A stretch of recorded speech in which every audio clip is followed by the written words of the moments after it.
All right, this is Wide Open Space with your boy since Francis Xavier. I know I've been away for a couple of minutes, but I'm back here right now. You get me? Alright, so before we continue and before we proceed, before we make comments, take a minute. Pause, take a minute, subscribe to the YouTube channel. Alright, let's do it together.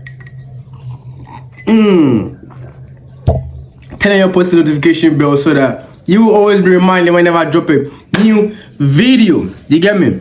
So what is today's episode about? Today's episode is on Rema. You get me? The Afrobeats brains, the Maven signee, one of the biggest Afrobeats artists we have globally. The global music industry. He's the one I'm coming to talk about. Rema has released his sophomore album, that is his second studio album, titled He Is. But let me tell you something. Rema has taught us how to pronounce the name. He says it stems from the Greek word number one, which is pronounced as Heis. Heis. You get me? That's how Rema said we should pronounce it. That is the right pronunciation. And that's what I'm coming to talk about. The sophomore album, the pronunciation, what it means. And I just told you all, bro. So let's move on to this. Rema said this thing, and I find it overwhelming, which is interesting for me. He spoke about reviving Afrobeats from the dilution of Amapiano.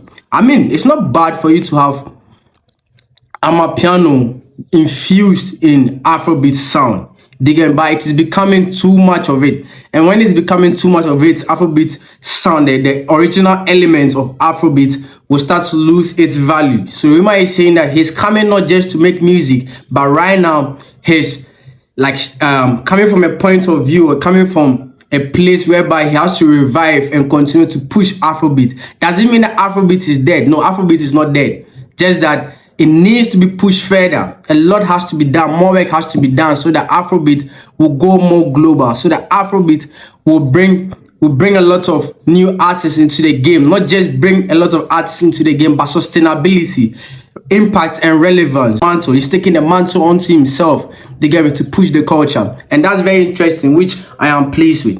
What again am I going to talk about? Rema and his new album. Fine. My favorite song of the album is Azaman. Then the one with Charlie Poppy and Odomo the Black, right? Talking about these two artists, Odomo the Black and Charlie Poppy, I'm so impressed with the fact that they are the only two artists Rema featured on the sophomore album. You get me? He is. Why am I so delighted? He said, I greatly appreciate Rema artistic endeavors. Do you get me? And for him to bring these two artists who are distinctively, do you get me, talented, their sounds, listen, Charlie Poppy and Odomo the Black sound is different. It's way unique. Do you get me? Aside their sound, they're exceptional talents. Do you get me? And I appreciate their crafts. And for Rema to have him, it means that he has a good taste, a quality taste for different sound, and they need to bring them onto his project.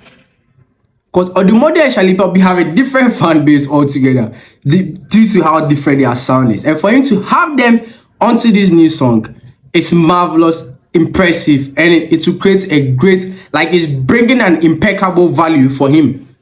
Do you get me? And the artists and the two artists too as well. Because looking at Rema, do you think Rema is part of the top 4 conversation when it comes to Afrobeat? Because he's saying that he's number 1. Do you think? Let me know in the comment section. Alright, this is what Rema said. Rema spoke about link in bio. He said it's not fair for him to spend months on a project or on a song, and then when he releases a song, bro, he has to put a link in the bio for more than 50 times. When you release a project, right? The expected of you, but you see, when you release a project, right? Most artists will have the link to their projects or on all the social. So listen, right? When an artist releases a song, right? He has the links of the digital streaming platforms.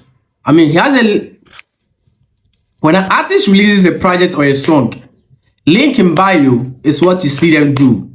What for? To create awareness and promotion. To show his audience that, oh, I've released a project, go check it out, go stream it, go and fuck with it. You get me?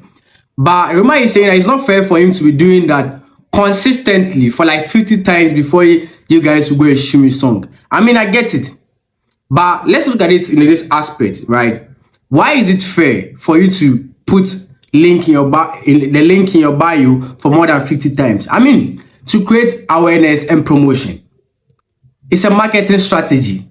It's one of the marketing strategies as an artist you need to employ to create visibility and to promote your project and gain more listeners and streams. Why? Listen, another reason is because when you create a project or when you come out with a new song, you shoot promotional content, which you put, for instance, on Instagram. Maybe you create reels and you put it out on Instagram, right?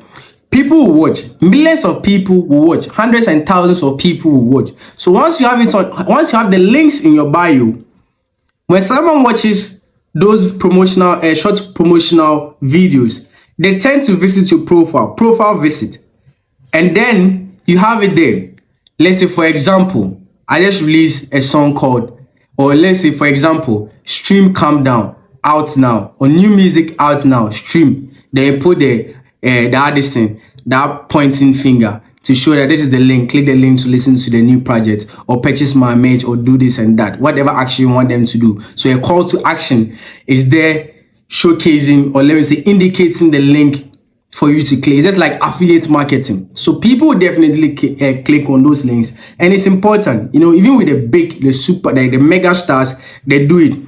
So yeah, you have to, but I know where Rema is coming from, because sometimes you spend a lot of time, a lot of energy in making music or creating a project, then you have to constantly promote it. Yeah, it's needed, bro, because without those strategies and those tactics being employed, I mean, maybe for example, Calm Down wouldn't have been that mega hit. Do you get me? So yeah, it is necessary and it is needed. But then again, I'm coming back to say that I understand what Rema is trying to say.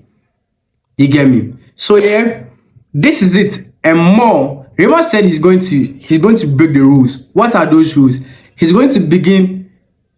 Am I saying the right thing? The bro from Naira. Rema said he's going to do this, right? He's going to start dropping music on Mondays and Thursdays. That is to say, he's thinking of breaking the rules.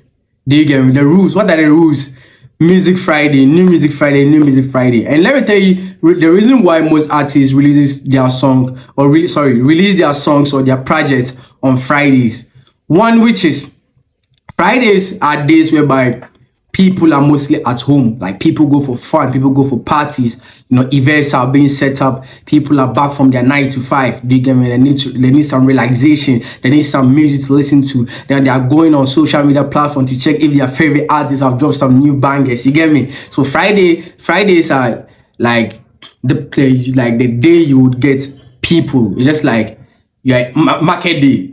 Do you get me? If you want to sell on market days, it is best for you to go and sell on that day. Do you get me? Just like going to the market on market days to sell your products, to sell your goods and services. It's just like that, simply. Do you get me? So Rema is saying that he's going to start dropping music on Mondays and Thursdays instead of doing it all on Fridays. And I think it's a good initiative. But first of all, not everyone can do that. Before you do it, before you think of doing such a thing, before you think you conclude to drop music on any day either than Fridays or Saturdays, I mean, you need to understand the technographics of your audience. You need to understand, second of all, the demographics. Third of all, you need to understand their psychographics. That's why you have to build a core fan base, a core audience before you can talk about dropping music on Friday, on Thursdays or on Mondays. Because Rema is someone who is, you know, he has a very core fan base that on whatever day he chooses to drop any song, do you get me? On whatever day he chooses to drop a song, he still have people listening. He still have people coming to listen to it. You get me? So that's what I'm trying to say, bro. So yeah, this and more, you know, is happening, and I love the project. Let me know your favorite song of the new album, and let me know if Rema is, you know, is part of the top 4 conversation, and if indeed he's number 1. Let me remind you how to pronounce it. Heis, like Heis. When you're pronouncing this album name, it's not he is, it's his.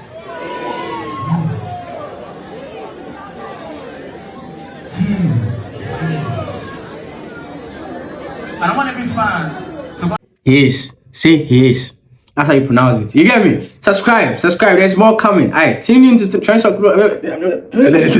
Turn on post notification bells. You get me? Subscribe, bro. I miss y'all. I'm back here to stay. You get me? Peace, my boy. Subscribe to the YouTube.